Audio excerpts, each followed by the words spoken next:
చేతులపైన, కాళ్ళపైన నలుపుతోటి బాధపడుతున్నారా? చేతులపైన, కాళ్ళపైన పిగ్మెంటేషన్ వచ్చేసి తగ్గట్లేదు అనంటే ఎలాంటి ట్రీట్మెంట్ ఆప్షన్స్ తీసుకోవాలి? డైట్ ఎలాంటివి తీసుకోవాలి? అనే దాని గురించని నేను లాస్ట్ వీడియోలో చెప్పానండి. పాత వీడియోలో నేను అవన్నీ చెప్పాను. కానీ ఏ రకమైన కారణాలుంటాయి అనే దాని గురించని ఈ వీడియోలో వివరిస్తాను.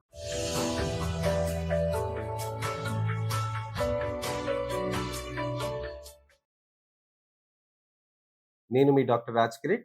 సెలెస్టీ skin laser and hair clinic, Jubilee Hills, LB Nagar, Kokapet మరియు సన్ సిటీలో chief and founder dermatologist and hair transplant సర్జన్‌గా ప్రాక్టీస్ చేస్తున్నానండి. నలుపనేది చేతులపైన, కాళ్ళపైన చాలా మందికి వచ్చేస్తూ ఉంటాయి. ఎందుకొస్తాయి అనే దాని గురించని చాలా మంది ఆలోచిస్తూ ఉంటారు. అసలకి కారణం నేను సూర్యుడి వెలుతురుకి ఎళ్తే వస్తుందా? లేకపోతే లోపల నుంచి వచ్చేస్తుందా? నాకసలకి నేను సూర్యుడి వెలుతురు దగ్గరికి ఎళ్ళనే ఎళ్ళను. నేను ఎండలోకి ఎళ్ళనే ఎళ్ళను. నేను ఉదయం లేస్తే నేను సాఫ్ట్‌వేర్ ఉద్యోగానికెళ్ళిపోతాను. నా ఉద్యోగానికెళ్ళినప్పుడు నేను ఏసీ రూమ్‌లోనే ఉంటాను. అలాంటప్పుడు నాకు ఎండనే తగలదు. సూర్యుడి వెలుతురు అనేది తగలదు. వైటమిన్ డి డెఫిషియన్సీ ఉంటుంది. అలాంటప్పుడు నాకెందుకు ఈ పిగ్మెంటేషన్ వస్తుంది అని ఆలోచిస్తూ ఉంటారు. కొంతమంది ఆడవాళ్ళు అంటారు, "సార్ అసలు నేను ఎండలోకి ఎళ్ళనే ఎళ్ళను. నా 4 గోడల మధ్యలోనే నేను ఉంటాను. బాల్కనీలోకెళ్ళను, వంటగదిలోకి కూడా ఎళ్ళను. కానీ నాకు చేతుల పైన, కాళ్ళ పైన నలుపు ఎందుకొచ్చింది?" అని అడుగుతూ ఉంటారు. మనకి నలుపనేది ఏ రకమైన నలుపు ఉందనేది మనం చూసుకోవాల్సిన అవసరం ఉంటుందండి. మనకి నలుపు గనక మనకి యూనిఫార్మ్ టోన్‌లో ఉంటే గనక అంటే ఇక్కడి నుంచి ఇక్కడి దాకా మొత్తం నలుపే ఉంటే గనక దాన్ని ఫోటో టానింగ్ అని అంటారనమాట. ఫోటో టానింగ్ అనంటే సన్‌లైట్ నుంచి వచ్చే టానింగ్ దాంతోటి అది ఉంటుంది. మళ్ళీ అదే అంటున్నాను గదా సార్ నేను సన్‌లైట్‌కెళ్ళను అని చాలామంది నా పేషెంట్స్ నా రూమ్‌లో డిస్కస్ చేస్తుంటారు. అలాంటప్పుడు మనం అర్థం చేసుకోవాల్సింది ఏంటనంటే క్యుములేటివ్ సన్ ఎక్స్‌పోజర్ అనేది చాలా ఇంపార్టెంట్ అండి.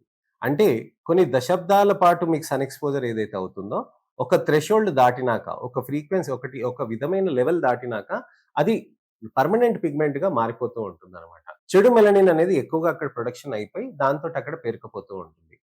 ఇప్పుడు ఆరోగ్యరీత్యా మనకిప్పుడు ఏదైతే గమనిస్తాం చూడండి. ప్రతిరోజు ఆరోగ్యం రీత్యా మనం మంచిగా ఎక్సర్‌సైజెస్ చేస్తున్నామనుకోండి. ఒక 5 ఏళ్ల తర్వాత మనకి ఫిట్‌నెస్ అనేది మంచి లెవెల్‌లో ఉంటుంది కదండీ! అలానే చర్మంలో నలుపు కూడా అంతే. అది కొద్దిగా పేరుకుపోతూ అక్కడ అది గట్టిగా మారిపోతూ ఉంటుందనమాట. సరిగ్గా ఆరోగ్యాన్ని మనం ఫిట్‌నెస్ మెయింటైన్ చేసుకోకపోతే ఎలా అయితే చెడిపోతుందో ఆరోగ్యం, అలానే మనకి చెడు మెలనిన్ అనేది చర్మంలో కూడా పేరుకుపోతుందనమాట. ఈ విధమైన ప్రాబ్లమ్ రాకుండా ఉండటానికనే మనం చాలా జాగ్రత్తగా మెయింటైన్ చేసుకోవాల్సిన అవసరం ఉంటుంది. Photo tanning, cumulative sun exposure అంటే కొన్ని సంవత్సరాల పాటు మనకి ఏదైతే తక్కువగా సన్‌లైట్ తగలటంతోటి దానితోటి మారిపోతూ ఉంటుంది. ఒకవేళ మీరు బయట ట్రిప్స్‌కెళ్ళినా కానీ, మీరు బయట ప్రదేశాల్లో ఎక్కడైనా తిరుగుతున్నా కానీ, సాయంత్రం పూట మీరు వాకింగ్ చేస్తున్నా కానీ, ఉదయం పూట మీరు వాకింగ్ చేస్తున్నా కానీ, సన్‌లైట్ తగలటంతోటి కూడా అది మీకు పిగ్మెంటేషన్‌గా మారుతూ ఉంటుంది. సార్ మరి వేరే డాక్టర్స్ ఏమో మళ్ళీ మీకు ఎండకుండాలి, ఎండకు కూర్చోవాలి, దానికి నలుపు అనేది మనకి చింత పెట్టుకోవద్దు, వైటమిన్ డి కావాలి కదా! అని చాలామంది అడుగుతూ ఉంటారు. మనం గమనించాల్సిందేంటనంటే, సన్ స్క్రీన్ అనేది మనం చర్మం పైన పెట్టుకున్నాక, వైటమిన్ డి సింథసిస్ అనేది మనకి ఎప్పుడు కూడా ఆగదు. సో, ఇక్కడ మనం చాలా ఇంపార్టెంట్‌గా గమనించాలనమాట. సన్ స్క్రీన్స్ పెట్టినప్పుడు వైటమిన్ డి సింథసిస్ అనేది తగ్గిపోతుందనుకోండి, అప్పుడు మనకి వైటమిన్ డికి ప్రాబ్లమ్ అవుతుంది కాబట్టి సన్ స్క్రీన్స్ అనేది వాడకూడదు. మీరు ఎండకి వెళ్ళకూడదు అని చెప్పేసి ఎండకి వెళ్ళాలి అనేది మనం చెప్తాం. కానీ మనం సన్ స్క్రీన్ పెట్టుకున్నాక కూడా ఎనఫ్ అల్ట్రావైలెట్ రేడియేషన్ అనేది మన చర్మం పైన తగులుతుంది. ఎంత అనంటే మనకి 3%, 5% అల్ట్రావైలెట్ రేడియేషన్ అనేది మన చర్మం మీద తగులుతుందనమాట. ఆ అల్ట్రావైలెట్ రేడియేషన్ నుంచే మనకి చర్మంలో మనకి నలుపనేది కాకుండా మనకి వైటమిన్ డి సింథసిస్ అనేది జరుగుతూ ఉందనమాట. సో, ఎంత సన్ స్క్రీన్ పెట్టినా ఎస్‌పీఎఫ్ 50 పెట్టినా, ఎస్‌పీఎఫ్ 60 పెట్టినా, ఎంత పెట్టినా వైటమిన్ డి సింథసిస్‌ని మాత్రం అది ఆపదు. ఇవి స్టడీస్ అన్నీ జరిగిపోయినాయి. ప్రపంచంలో అన్ని సైంటిస్ట్‌లు కూడా వీళ్ళనన్నీ స్టడీ చేసుకొని వైటమిన్ డి సింథసిస్‌కి, సన్ స్క్రీన్‌కి ఎటువంటి సంబంధం లేదని నిర్ధారించారు. అయితే మీరు ఎప్పుడైనా గాని ఉదయం పూట, సాయంత్రం పూట మీరు వాకింగ్ చేస్తున్నా కానీ, సన్ స్క్రీన్ అనేది మీరు పెట్టుకోవాల్సిన అవసరం ఉంటుంది. సన్ స్క్రీన్ ఎంతగా పెట్టుకుంటూ ఉంటే అంత మంచి బెనిఫిట్ అనేది అవుతూ ఉంటుంది. Sun screen. సార్ మీరు ఎప్పుడు చూసినా సన్ స్క్రీన్ గురించే చెప్తారు అని అంటారు. చాలా ముఖ్యమైన విషయం అండి. ఆరోగ్యానికి మనం ఎప్పుడైనా గాని బెనిఫిట్ చేసుకోవాలి, ఫిట్‌నెస్ చేసుకోవాలి అని అనుకుంటే ఎక్సర్‌సైజే చేస్తాం. అప్పుడు వ్యాయామమే చేస్తాం. అంతేకాని మనం వ్యాయామం చేయకుండా ఫిట్‌నెస్ రావాలని అంటే కుదురుతుందా? కుదరదు. అందుకోసమనే పిగ్మెంటేషన్స్‌కి ఎప్పుడైనా గాని ఫస్ట్ మొదటి ప్రికాషన్ చేసేది సన్ స్క్రీన్. ఉన్న నలుపు అక్కడికి ఆగిపోయినా గాని చాలు అని అనుకుంటే దానికి సన్ స్క్రీన్ జవాబు. సన్ స్క్రీన్ అనేది మనం ఖచ్చితంగా యూజ్ చేయాల్సిన అవసరం ఉంటుంది. సో, ఫోటో టానింగ్‌లో మనకి సన్‌లైట్ తోటి టానింగ్ వస్తుంది కాబట్టి, నలుపొస్తుంది కాబట్టి మనం సన్ స్క్రీన్‌ని యూజ్ చేస్తున్నామండి. అయితే ఇప్పుడు టానింగ్ కాకుండా ఇతరత్ర కారణాలుంటాయా అనేది మనం తెలుసుకోవాల్సిన అవసరం ఉంటుంది. చాలా కామన్‌గా ఆడవాళ్ళలో మాక్యులర్ అమిలోయిడోసిస్ అనే కండిషన్ ఉంటుందన్నమాట. మాక్యులర్ అమిలోయిడోసిస్ అనంటే మనకి అమైలాయిడ్ అనే ఒక ప్రోటీన్ డిపాజిట్ అనేది అవుతూ ఉంటుందండి. అమైలాయిడ్ అనే ప్రోటీన్ మనకి చర్మంలో పైన పొర, కింద పొర ఉంటుందండి. ఈ పైన పొర, కింద పొర మధ్యలో అమైలాయిడ్ ప్రోటీన్ అనేది అక్కడ డిపాజిట్ అయ్యి, అక్కడ మనకి నలుపు చారల్లాగా గీతలు గీస్తాం చూడండి. ఒక పేపర్ పైన చిన్నగా గీతలు గీస్తాం కదా!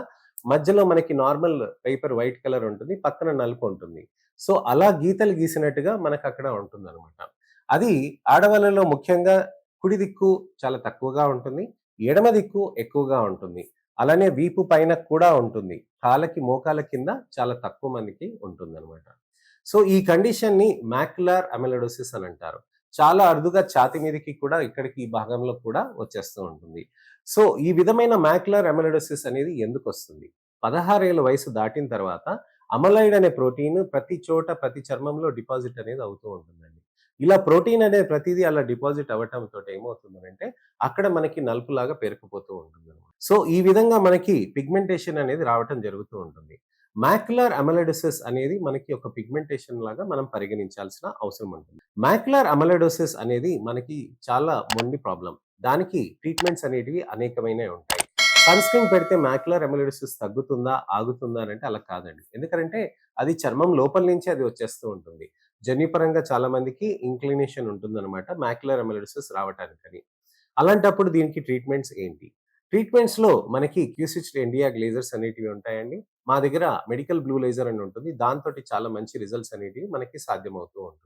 ఈ మెడికల్ బ్లూ లేజర్ కాకుండా మనకి పికో లేజర్ టెక్నాలజీ అనేది మేము కొత్తగా తీసుకొచ్చామండి. ఈ పికో లేజర్ టెక్నాలజీ అనేది మనం తీసుకురావటంతోటి ఏమైందనంటే చర్మంలో మనకి మంచిగా ఆ నలుపు అనేది కరగదీయటానికని మనకి బెనిఫిట్ ఎక్కువగా ఉంటుందన్నమాట.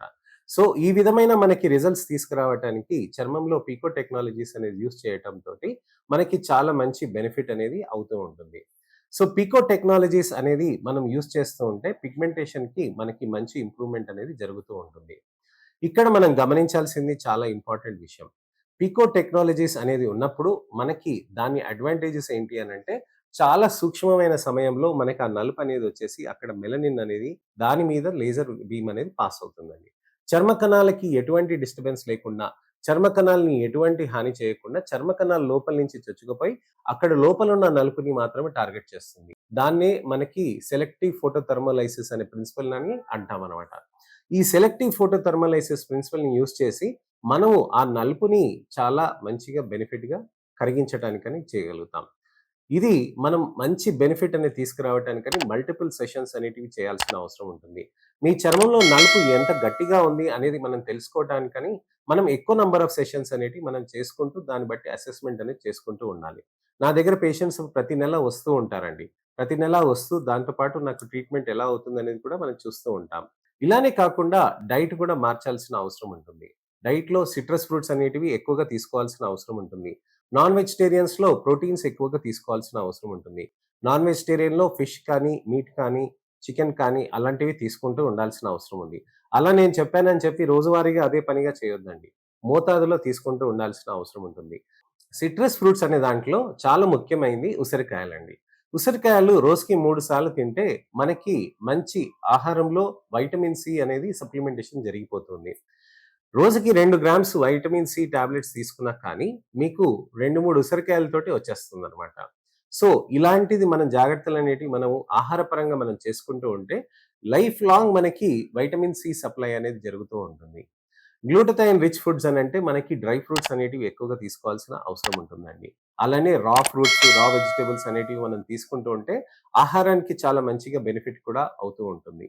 సో, ఈ విధంగా మనం జాగ్రత్తలనేవి చేసుకుంటేనండి చాలా మంచి రిజల్ట్స్ అనేటివి కూడా వస్తూ ఉంటాయి. అలానే లేజర్స్‌తో పాటు మనకి అనేకమైన టెక్నాలజీస్ ఉన్నాయి. Non ablative radio frequency, laser assisted drug deliveries ఇలాంటి అనేక రకమైన థెరపీస్ తోటి మనకి మంచి రిజల్ట్స్ అనేటివి సాధ్యమవుతూ ఉంటాయండి. మగవాళ్ళకి ఎక్కువగా లేజర్స్, పీల్స్ మనం కాంబినేషన్ చేస్తాము. ఆడవాళ్ళకి మనకి పికో లేజర్స్ తోటి మాక్యులర్ అమిలోయిడోసిస్‌లో చాలా మంచి రిజల్ట్స్ అనేటివి వస్తున్నాయండి. రెగ్యులర్‌గా చేయించుకుంటుంటే నలుపు చాలా మంచిగా కరిగించటానికని బెనిఫిట్ అవుతూ ఉంటుందనమాట. సో, ఇదండి విషయం. చర్మంలో మనకి మంచి బెనిఫిట్స్ రావటానికని, మనకి ఈ విధంగా మనం రిజల్ట్స్ అనేటివి మనం తీసుకురావటానికని ప్రయత్నాలనేటివి మనకి చాలా అనేక ఆప్షన్స్ ఉంటాయి. ఇంకేమైనా సందేహాలు కానీ, అపోహలు కానీ, ప్రశ్నలుంటే గనక తప్పకుండా కామెంట్ సెక్షన్‌లో పెడితే దానికి తగ్గట్టుగా నేను మీకు వీడియో రిప్లై కానీ, టెక్స్ట్ రిప్లై కానీ చేస్తాను. నెక్స్ట్ ఇన్ఫర్మేషనల్ అవేర్‌నెస్ వీడియో తోటి మళ్ళీ నేను మీ ముందుకొస్తాను. నేను మీ doctor Raj Kireet. Celestee skin laser and hair clinic, Jubilee Hills, LB Nagar, Kokapet మరియు సన్ సిటీలో chief and founder dermatologist and hair transplant సర్జన్‌గా ప్రాక్టీస్ చేస్తున్నానండి. నమస్తే.